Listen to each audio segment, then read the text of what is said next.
ತಾನೇ ಉರಿದು ಮನೆಗೆ ಬೆಳಕು ಕೊಡುವ ದೀಪವಿದು, ನಂದ ದೀಪವೇ ಇದು.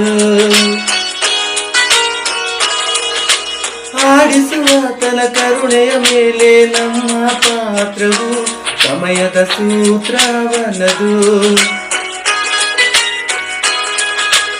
ಒಂದು ಮುತ್ತಿನ ಕಥೆಯ ಹೇಳಿತು ಈ ಬೊಂಬೆ, ಆ ಕಥೆಯಲ್ಲಿದ್ದ ರಾಜ ನಂಗೆ ನೀನು ಬಂದೆ. ಯೋಗವು ಒಮ್ಮೆ ಬರುವುದು ನಮಗೆ, ಯೋಗ್ಯತೆ ಒಂದೇ ಉಳಿಯುವುದು ಕೊನೆಗೆ. ಸೂರ್ಯನೊಬ್ಬ ಚಂದ್ರನೊಬ್ಬ ರಾಜನೂ ಒಬ್ಬ, ಈ ರಾಜನೂ ಒಬ್ಬ. ಆಡಿಸಿಯೇ ನೋಡು, ಬೀಳಿಸಿಯೇ ನೋಡು.